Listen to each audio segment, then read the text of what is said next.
자, 어제 사건 기억하십니까? 40여 년 동안 이 나면서부터 안진뱅이였던 사람을 베드로와 요한이 예수 그리스도의 이름으로 이렇게 세웠던 그 사건을 기억하시면서 오늘 말씀을 좀 보세요. 나면서부터 안진뱅이였던 사람이 모든 사람 앞에서 걷고 뛰었어요. 그 걷고 뛴 것만이 아니라 여러분 어떻게 합니까? 하나님을 찬미했습니다. 그걸 보고 이 사람이 성전 문 앞에 있었으니까 늘 이 드나들던 사람들은 이 사람이 그 거지 구걸하던 사람인 걸 다 알았잖아요. 근데 이 사람이 뛰었단 말이에요. 뛰고 그 하나님을 찬미하는 것을 보고 깜짝 놀랐습니다. 그게 어디냐면 우리가 오늘 여러분 11절부터 읽었지만 10절 말씀 한번 보세요. 10절 말씀 보면 뭐라고 얘기합니까? 읽어보세요. 그가 본래 성전 미문에 앉아 구걸하던 사람인 줄 알고 그에게 일어난 일로 인하여 심히 놀랍게 여기며 놀라니라 이렇게 했습니다. 다 알았어요. 제가 말씀드렸던 것처럼 이 사람 그냥 그 유대의 그 이스라엘 사람 가운데는 가장 취약한, 가장 없이 사는 사람이고 가장 어떻게 보면 그 헐벗고 굶주리고 장애까지 있었던 사람인데 이 사람을 어떻게 해요? 베드로와 요한이 예수 그리스도 이름으로 그 권세와 능력으로 이렇게 세웠던 것을 보고 이 사람이 왜 뛰어다니지? 이 사람 우리 성전 문 앞에서 구걸하던 사람이잖아. 그런데 뛰어다니네. 그래놓고 뛰어다닐 뿐만 아니라 어떻게 했습니까? 주 예수의 이름을 찬미했어요. 그러니까 이 사람들이 심히 놀랍고 놀라더라라는 표현을 합니다. 심히 놀랍게 여기며 놀라니라. 옛날 개혁성경은 기이 여기며 놀라니라 뭐 이런 표현을 했어요. 자, 그런데 이제 이 성전을 드나들었던 이스라엘 백성들, 그 다음에 거기에 관원들이 있을 거 아니에요. 예수님 못 박아 죽인 이 사람들이 그렇게 놀란 것들은요, 예수 이름의 권세에 대한 경배와 굴복으로 나아가지 않고 오히려 어떻게 했냐면 의심했습니다. 저게 도대체 무슨 일이지? 우리도 그러잖아요. 어떤 좋은 일이 있을 때 그걸 액면 그대로 받아들이고 감사함으로 그렇게 수납하는 사람이 있는 반면 그러지 않고 어떻게 해요? 항상 물음표를 다는 사람들이 있잖아요. 뭔가 있을 거야. 이런 사람들이 더 많았다는 얘기입니다. 자, 그랬을 때 베드로가 여러분 오늘 우리가 읽어 나갔던 말씀 11절에 뭐라고 얘기합니까? 어떤 일이 벌어지냐면 베드로가 얘기하는 것이 아니라 자, 사람들이 놀랐어요. 놀랐는데 이 사람이 여러분 보통 때 같으면 일반적으로 여러분 병 고친 사람들이 보면 예수님께서도 치유의 은사를 행하셨을 때 고침받은 거 보고 여러분 어떻게 합니까? 인사도 안 하고 가버린 사람들이 태반이었어요. 그런데 이 사람이 어떻게 해요? 11절에 보면 나은 사람이 베드로와 요한을 뭐 했대요? 붙잡았다라는 표현이 있습니다. 나은 사람이 베드로와 요한을 붙잡으니 모든 백성이 크게 놀라며 달려나가 솔로몬의 행각이라 불리우는 행각에 모이거늘 이런 표현이 있는데, 자, 이 사람이요 자기가 40여 년 동안 걷지를 못했잖아요. 그런데 자, 분명히 베드로와 요한이 여러분 어제 어떤 말씀을 했습니까? 은과 금은 내게 없다 그랬습니다. 세상이 말하는 것. 자기는 그만한 능력 있는 사람이 아니었어요. 그러나 뭐라고 얘기합니까? 예수의 이름으로, 나사렛 예수의 이름으로 일어나 걸으라라는 그 표현을 했어요. 그랬을 때 이 사람이 어떻게 합니까? 베드로가 딱 붙잡고 이렇게 세웠을 때 여러분 일어나 거는 그 기적을 체험했잖아요. 그랬을 때 이 사람이 어떻게 합니까? 오늘 말씀해 보면 나은 사람이, 이렇게 세움을 받은 사람이 베드로와 요한을 어떻게 했대요? 붙잡았다는 표현이 있어요. 이게 뭐 붙잡는다는 표현이 뭐냐? 이 손을 이렇게 붙잡는다는 표현이냐? 이게 아닙니다. 사실은 물리적으로 이렇게 붙잡는다는 표현이 아니라 따른다, 추종한다라고 하는 그런 의미입니다. 그러면 이게 뭘 의미할까? 안진뱅이였던 사람이요 단지 우린 여러분 보면 제일 우리가 바라는 게 그런 거잖아요. 당장 눈앞에 보이는 어떤 문제의 해결. 예? 그런데 제가 마가복음 여러분들과 같이 나누면서 그런 얘기했어요. 주님께서 이 땅에 오셔서 주신 그 표적들은 사실 표적의 눈이 가 있으면 안 된다 그랬어요. 그 표적이나 기적은 구원, 복음 전도의 방편이라고 얘기했습니다. 이 사람은 여러분 그걸 알았던 것 같아요. 그래서 이 사람이 어떻습니까? 단지 신체적인 치료, 이 치유를 경험한 것만이 아니라 영적인 회심을 경험을 했던 겁니다. 그래서 베드로와 요한을 붙잡았다, 쫓았다, 추종했다라고 하는 표현을 합니다. 왜 그렇게 이 베드로와 요한을 이 사람이 쫓았을까? 자기가 나음받은 그 치료의 원인이 뭐예요? 베드로와 요한의 능력입니까? 그 빈털털이? 은과 금도 없는 그 사람들의 능력이 아니잖아요. 뭐라고 얘기합니까? 예수의 이름의 권세라는 것을 알기 때문에 이 사도들의 영적인 권세 아래에서 예수를 믿는 자가 되었다고 오늘 말씀을 표현하고 있는 거라고 말입니다. 생각해 보세요. 불과 몇 분 전까지만 해도 이 사람 어떤 사람이었어요? 성전 문 앞에서 눈이 해멀거니 해가지고 그저 한 푼 줍시오, 한 푼 줍시오 하면서 구걸하던 거지였던 이 사람이 이제 여러분 영적으로 갈급한 사람이 된 거예요. 이 사람은요, 예수 이름의 권세로 단지 자기 신체만 온전해진 것이 아니라 이제는 어떻습니까? 예수님을 주로 영접하고 사도를 쫓는 자가 됐다는 얘기입니다. 11절 보세요. 뒷부분에 보면 뭐라고 얘기합니까? 베드로와 요한을 붙잡으니 이래놓고 어떤 일이 벌어져요? 자, 기가 막힌 일이 벌어지잖아요. 우리가 그 찬양 있지 않습니까? 복음성가에 은과 금 나 없어도 내게 있는 건 내게 주니 곧 나사렛 예수 이름으로 일어나 걸으라. 그래놓고 어떻게 얘기합니까? 그는 걸었네, 뛰었네, 찬양했네. 이런 일들이 벌어지니까 거기 여러분 어때요? 요한을 붙잡으니 그래놓고 뒤에 어떤 말이 붙어요? 모든 백성이 놀라며 달려나아가 솔로몬의 행각이라 불리는 행각에 모이거늘. 솔로몬의 행각이 뭔가? 여러분 이스라엘은 우리나라보다 훨씬 덥잖아요. 밖에 나가면 여러분 어떻습니까? 땡볕이에요, 땡볕. 우리나라 여름 땡볕보다도 더 덥습니다. 그러니까 이 사람들이 여러분 한 군데 모여 있으려면 우리처럼 광장에 모여 있는 게 아니라 건물, 이 큰 건물, 솔로몬이 만들어놨던 이 행각이라고 하는 큰 건물, 이 복도에 이 소위 말하면 그늘이 있는 복도에 이 사람들이 모여 있었던 거예요. 그걸 솔로몬의 행각이라고 이야기하는 것 같아요. 이 사람들이 어떻게 해요?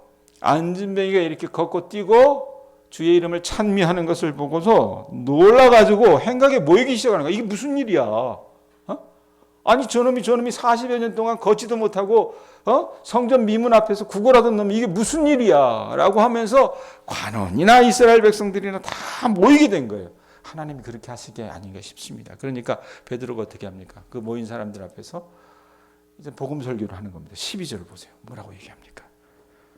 베드로가 이것을 보고 백성에게 말하되 이러면서 이스라엘 사람들아 이 일을 왜 놀랍게 여기느냐? 이스라엘 사람들아 이 일을 왜 놀랍게 여기느냐? 우리 개인의 경건과 능력으로 이 사람을 걷게 한 것처럼 왜 우리를 주목하느냐? 엄청난 일이 벌어진 거잖아요. 엄청난 일이. 그래서 베드로가 그들에게 이제 말씀을 전하는데 이 사람들이 깜짝 놀라고 막 웅성웅성하고 그러니까 야, 니네들 도대체 왜 이것을 보고 놀라느냐라고 되묻는 거예요. 그러면서 뭐라고 얘기합니까? 우리 개인의 경건과 권능과 경건으로 이 사람을 걷게 한 것처럼 왜 우리를 주목하느냐? 우리도 이러잖아요. 만약에 어느 목사님이 여러분 어느 권사님이 장로님이 신유의 은사가 있다 그래가지고 뭐 여러분이나 저를 붙잡고 기도했다 칩시다. 그럼 병이 나왔어요. 그럼 어떻게 합니까? 우리 같으면 어떻게 해요? 야 하나님 위대하시다 이렇게 얘기하는 것보다 대부분의 사람들이 뭐라고 얘기합니까? 그분 영험하다 그러죠. 그런 얘기 안 해요? 예? 그럴 텐데 베드로와 요한이 여러분 그 뭐라고 얘기합니까? 우리 개인의 권능과 경건으로 이 사람을 걷게 한 거래요? 걷게 한 것처럼 왜 놀라느냐? 그게 아니라는 얘기입니다. 예? 베드로 자신과 사도 요한이 개인적인 경건과 권능으로 안진뱅이를 걷게 한 것처럼 이 사람들이 주목을 하는데 그게 아니다라고 얘기를 해요. 그러면서 사도들 개인의 힘으로 일어난 기적이 아니라 이게 여러분 분명히 베드로가 말했습니다. 3장 앞부분에 뭐라고 얘기했습니까? 은과 금은 내게 없거니와 뭐라고 얘기했어요? 나사렛 예수의 이름으로 일어나 걸으라 그러잖아요. 그 예수님의 이름의 권세가 이 사람이 일어나 걷게 된 원인이라고 얘기하는 거예요. 자, 그러니까 13절, 15절, 13절부터 15절에 어떤 일이 벌어집니까? 베드로가 얘기해요. 이제 복음전도 설교를 본격적으로 얘기합니다. 자, 이게 왜 이런 일이 일어났는지 아니? 그러면서 얘기를 하는 거예요. 아브라함과 이삭과 야곱의 하나님 곧 우리 조상의 하나님이 그의 종 예수를 영화롭게 하셨느니라. 너희가 그를 넘겨주고 빌라도가 놓아주기로 결의한 것을 너희가 그 앞에서 거부하였으니 너희가 거룩하고 의로운 일을 거부하고 도리어 살인한 사람을 놓아주기를 구하여 생명의 주를 죽였도다. 그러나 하나님이 죽은 자 가운데서 그를 살리셨으니 우리가 이 일에 증인하죠. 아무 생각 없이 보면 여러분 어떻게 이런 말씀이 있었구나 생각을 하는데 잘 보세요. 베드로가 아주 중요한 지금 진실을 선포하는데 나사렛 예수 그리스도에 대한 정체성에 대한 다른 지식, 유대인들이 여러분 예수님을 인정을 했습니까? 인정 안 했어요. 더군다나 예수님은 어디 출신입니까? 예루살렘이에요? 나사렛이잖아요. 나사렛 촌뜨기란 말이에요. 전라도 안에서도 어떻게 해요? 전북, 진안, 동양 이 정도 촌뜨기 정도로 생각을 한 거예요. 자, 그래서 그 사람들 안에 여러분 분명히 얘기하지 않았습니까? 나사렛에서 무슨 선한 것이 나겠느냐라고. 그래서 유대인들의 사고관의 여러분 중심은 뭐였냐면 자기들이 갖고 있었던 어떤 정통성이 분명히 있었다고 말입니다. 그런 것에 기준을 가지고 보면 예수님은 아니었어요. 아니었다는 얘기입니다. 구원자, 메시아, 그리스도 아니었다라는 얘기입니다. 근데 베드로가 그걸 어떻게 해요? 교정을 해주는 겁니다. 예루살렘 중심의 유대인들은요, 예수를 어떻게 봤냐면 나중에 예수님이 처형되는 제목이 뭡니까? 자기 스스로를 하나님의 아들이라고 했기 때문에 신성 모독의 죄로 처벌받지 않습니까? 처형당하잖아요. 그리고 로마 어떤 제국과 성전 체제의 반역을 부추기는 위험한 정치 선동가로 그렇게 낙인시켜가지고 처벌받거든요. 근데 이제 베드로가 그걸 여러분 하나하나 세목세목 집어가면서 뒤집는 거예요. 먼저 한번 13절 앞부분 보십시오. 뭐라고 얘기합니까? 자, 하나님을 어떻게 표현합니까? 이게 이스라엘 사람들이 입버릇처럼 달고 다니는 하나님입니다. 읽어보세요. 뭐라고 얘기합니까? 아브라함과 이삭과 야곱의 하나님. 그래놓고 곧 우리 조상의 하나님. 이게 여러분 유대인들이 갖고 있었던 사고방식이잖아요. 이 사람들이 갖고 있었던 사고방식인데 그게 뭐냐면 구약의 하나님, 이스라엘 조상의 하나님. 그런 관점으로 봤었을 때는 여러분 예수님은 메시아가 아닐 거야 라고 생각을 했는데 베드로가 얘기해요. 그게 아니다. 그 예수는 뭐라고 얘기합니까? 바로 하나님께서 파송하신 당신의 종이라고 강조를 합니다. 마태복음에도 보면 여러분 어떻게 1장에 보면 예수님의 족보가 나오지 않습니까? 그 이유가 그런 거라는 얘기예요. 그러니까 골수 유대인이 생각하는 것처럼 예수님은요 구약 성경이 하나님을 배역하거나 배척한 게 아니라 구약 성경에 하나님이 명령하시는 사명을 신실하게 수행하시기 위해서 이 땅 가운데 오셨고 그것을 어떻게 해요? 이루신 분이라고 얘기를 하는 겁니다. 예루살렘 사람들은 아브라함과 이삭과 야곱의 하나님의 이름으로 예수를 죽였습니다. 분명히 신성 모독했다고 그랬는데 실상은 어떻게 해요? 야, 너희들이 죽인 그 예수가 누굽니까? 구약 성경에 하나님께서 보낸다고 말씀하신 그 종이고 하나님의 아들이었다라고 베드로가 진술하고 있는 거라고 말입니다. 그럼 뭘 가지고 증거할 수 있느냐? 두 가지를 얘기할 수 있습니다. 첫째는 자, 이들이 예수님을 이렇게 못 박아 죽이기 전까지 예루살렘에 입성하기 전까지 예수님은 사실 인기인이었잖아요. 왜 그러냐면 공생의 3년 동안 주님이 행하셨던 엄청난 권능과 생명의 능력이 있었습니다. 병든 다 고치셨고요. 귀신 들린 자 쫓아내셨고요. 여러 가지 이적들을 행하셨어요. 그건 여러분 사람이 할 수 있는 일이 아니지 않습니까? 그래서 그들도 한때는 어떻게 생각을 했어요? 저분이 메시아일 것이다 라고 생각을 했다 그 말입니다. 그거 보지 않았느냐? 그분이 하나님께서 보내신 자다라고 얘기하면서 그 다음에 하나님의 생명과 자비를 대표하는 예수의 공생애가 바로 하나님의 종이었다는 것을 증명하는 것이라고 말하고 있다는 얘기입니다. 또 하나 증거가 있어요. 이게 뭡니까? 일부에게만 그것이 눈에 목격되었지만 예수님의 부활 사건입니다. 예루살렘 사람들로 대표되는 이스라엘이 십자가 처형에 넘긴 그 예수를 누가 살리셨어요? 하나님이 살리셨다라고 얘기하는 거예요. 13절 다시 보세요 한번 여러분. 아브라함이 이삭과 야곱의 하나님 곧 우리 조상의 하나님이 그의 종 예수를 영화롭게 하셨느니라 그래놓고 뭐라고 얘기합니까? 너희가 그를 어떻게 했대요? 넘겨주고 빌라도가 놓아주기로 결의한 것을 너희가 그 앞에서 거부하였으니.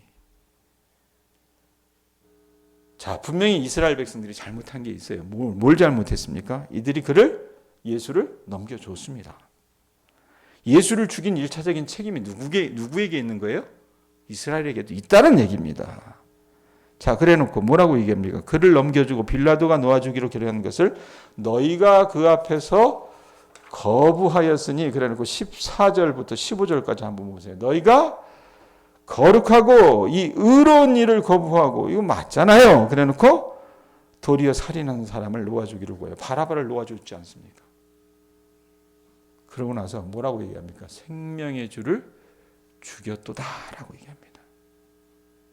자, 그런데 여기까지 보면 굉장히 여러분 마음이 무겁죠. 근데 이것도 다 하나님의 여러분 계획이었습니다. 하나님의 섭리인데 15절 뒷부분 보세요. 생명의 주를 죽였도다 그러니까 뭐라고 얘기합니까? 읽어보세요. 생명의 주를 죽였도다 그러니까 뭐라고 얘기해요? 그러나 하나님이 죽은 자 가운데서 그를 살리셨으니 우리가 이 일의 증인이라 라고 얘기해요. 자, 베드로를 비롯한 사도들도 여러분 처음에는 정말로 자기들의 이 스승이었던 예수가 무기력하게 십자가에 달려 돌아가시는 것을 보고 실족해서 예수는 저주받아 죽은 자라고 이렇게 생각을 했어요. 자기들도 그랬는데 어떻게 해요? 하나님께서 그를 다시 살리셨잖아요. 그 예수님의 부활이 그들의 불신앙을 부활신앙으로 뒤바꿔 놓았다고 고백하는 겁니다. 자전적으로. 그래놓고 뭐라고 얘기해요? 그를 살리셨으니 이래놓고 15절 뒷부분에 뭐라고 얘기해요? 우리가 이 일에 뭐라고요? 증인이라 라고 얘기해요.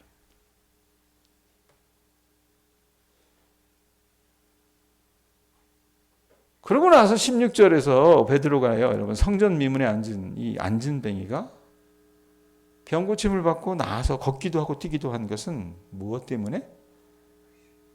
베드로의 권능과 여러분 그런 것들 때문에 그게 아니라 그러잖아요. 무엇 때문에? 예수의 이름을 믿었기 때문이라고 증언합니다. 16절 보세요. 뭐라고 얘기합니까? 자, 뭘 믿었어요? 그 이름을 믿음으로. 그가 누구예요? 예수의 이름을, 그 남에서부터 안진뱅이 된 자가 믿음으로 그 이름이 너희가 보고 아는 이 사람이 누굽니까? 안진뱅이잖아요. 예수의 이름이 이 사람을 어떻게 해요? 성하게 하였나니. 그리고 뭐라고 얘기합니까? 예수로 말미암아 난 믿음이 너희 모든 사람 앞에서 이같이 완전히 낫게 하였느니라. 여러분 이 말씀을 그대로 믿으실 수 있기를 바랍니다. 그러므로 여러분 베드로가 이 말씀을 가지고 그들에게 도전하는 거예요. 야, 니네들 보지 않았느냐? 이 사람이 이 병에서 노임받은 것은 무엇 때문이라고요? 예수의 이름으로 말미암아 난 믿음이 이 사람을 낫게 한 것이기 때문에 이제 너희들 이 기적을 보고 어떻게 하라고 하는 겁니까? 결단하라고 하는 겁니다. 안진뱅이처럼 주와 그리스도가 되신 예수의 이름을 믿고 이제껏 이들이 여러분 그 불순종했던 것에 돌이켜야 된다라고 얘기하는 거예요. 여러분 마찬가지인 것 같습니다. 우리들도요 예수 이름의 권세에 대한 믿음이 중요합니다. 아셨어요? 예수 이름의 권세에 대한 믿음이 중요해요. 예수님이 부활하고 승천하셔서 하나님 우편 보좌에 앉아서 교회와 세계를 통치하시는 왕이시라는 것을 여러분들이 정말 믿습니까? 그걸 믿을 때에 여러분 우리가 안진뱅이 상태에서 일어나 갖고 뛰는 기적을 맛볼 수 있다는 것을 아시기 바랍니다. 예? 그거 꼭 기억하세요. 우리 몸이 아픈 분들 있죠. 가정에 어려운 어떤 아픔들을 안고 있는 분들이 있습니다. 여러분 일으켜 세우는 게 뭐예요? 목사의 권능입니까? 기적입니까? 영험한 어떤 그것입니까? 아니라는 거예요. 뭡니까? 우리를 위해 십자가에 달려 죽으시고 다시 부활하신 예수 이름의 권세에 의해서 여러분 우리가 어떻게 해요? 병에서 나음을 받을 수 있고 문제 해결을 받을 수 있다는 것을 여러분 아실 수 있기를 바랍니다. 자, 이 말씀을 하니까 이 말씀을 듣는 여러분 이스라엘과 그 관원들의 마음이 어떻겠어요? 마음이 무겁죠. 왜? 자기들이 어떻게 보면 가해자 아닙니까? 그런데 베드로가 복음을 얘기하면서 죄책감에 시달려가지고 어찌할 바를 모르는 이 사람들에게 면죄부를 제시하는 게 17절입니다. 17절, 18절. 자, 예수를 십자가에 죽음에 내어준 것은 17절 뭐라고 얘기합니까? 17절에 뭐라고 그래요? 형제들아 너희가 알지 못해서 그리하였으니 너희 관리들도 그리한 줄을 아노라. 알지 못하여서 범한 줄라는 거예요. 관리나 백성들이나 몰라서 그런 짓 했던 거 안다라는 얘기입니다. 그 다음에 18절에 뭐라고 얘기해요? 그러나 하나님이 모든 선지자의 입을 통하여 자기의 그리스도께서 고난받으신 일을 미리 알게 하시는 것을 이와 같이 이루셨느니라 라고 얘기를 해요. 예수님께서 고난과 박해를 받으신 사건은 여러분 어떻게 보면 야 그럼 우리가 죽였네. 예? 이스라엘 사람들 2000년 전에 그렇게 생각할 거 아니에요. 아유 내가 죽였구나. 관리들도 그렇게 생각할 거잖아요. 근데 그건 너희들 죄악만이 아니야 라고 얘기하시면서 뭐라고 얘기합니까? 주님이 고난과 박해받으신 사건은 구약 성경에서 예언된 메시아. 거기 보면 뭐라고 그래요? 자기의 그리스도께서 고난받으실 일이라는 표현을 하죠. 메시아가 필연적으로 겪게 될 일이라고 지적을 해주시는 거예요. 그렇게 보면 예수님 당시에 이스라엘 사람들의 어떤 우발적인 실수와 무지 때문에 예수께서 죽임당하신 것이 아니라 이스라엘 모든 세대, 인류의 모든 세대의 어떤 불신앙과 불순종이 이게 누적이 되어서 주님께서 우리를 위해 어떻게 대신 십자가에 달려 죽으시고 부활하신 거라고 말입니다. 그래서 여러분 이 예언자들이 미리 그것을 예언을 했던 거예요. 자, 그리스도가 고난받는 것은 이스라엘 백성들이 걸어간 불순종과 폐역의 길을 돌이키시려고 그 분투하는 과정에서 발생했던 필연적인 사건이라는 거예요. 예수님은요 단지 이스라엘 사람의 불순종과 폐역의 희생자이기만 한 것이 아니라 어떻게 보면 제가 또 얘기했죠. 아벨의 피로부터 시작된 온 인류의 범죄와 불순종의 희생물이었다고 말입니다. 자, 그런데 어떻게 하셨어요? 그런 십자가에 달려 죽은 나사렛 예수를 하나님이 살리셨다라고 얘기합니다. 그러므로 예수님을 십자가의 죽음에 넘겨준 이스라엘에게 남겨진 길은 뭐예요? 하나입니다. 뭡니까? 19절 보세요. 19절 읽어보세요. 읽습니다. 시작. 그러므로 너희가 회개하고 돌이켜 너희 죄 없이 함을 받으라. 이같이 하면 새롭게 되는 날이 주 앞으로부터 이를 것이요. 오늘 여러분 적용하실 수 있는 말씀은 19절인 것 같아요. 베드로가요 이스라엘 그 군중과 관리들을 향해서 뭐라고 얘기합니까?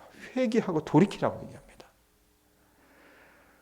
여러분 가해자가 돌이킨다고 화해가 이루어지는 건 아니죠. 피해자가 화해할 준비를 갖추고 있지 않았다면 가해자의 회개는 여러분 아무런 의미가 없지 않습니까? 누가복음 15장에 보면 우리가 잘 아는 비유가 있습니다. 탕자의 비유죠.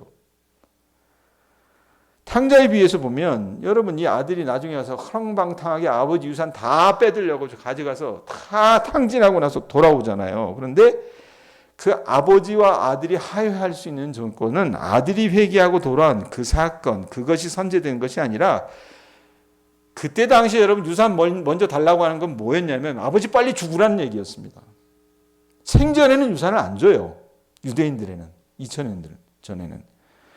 그러니 얼마나 상처 입었겠어요. 그런데 그 상처 입은 아버지가 그런 아들이라도 반겨주고 받아들여졌기 때문에 이 화해와 용서가 이루어진 겁니다. 따라서 회개는요 인간의 공로가 될 수 없다는 얘기입니다.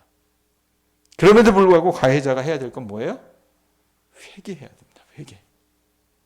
예수님은요 부활하심으로써 우리 인간의 회개 가능성을 열어주시는 거예요. 이게 끊겼는데 하나님께 예수님의 그 사역으로 말미암아 열어주셨다는 그 말입니다. 여러분, 그래서 우리 인간의 회개는 하나님의 화해 의지 안에서만 의미가 있는 거예요.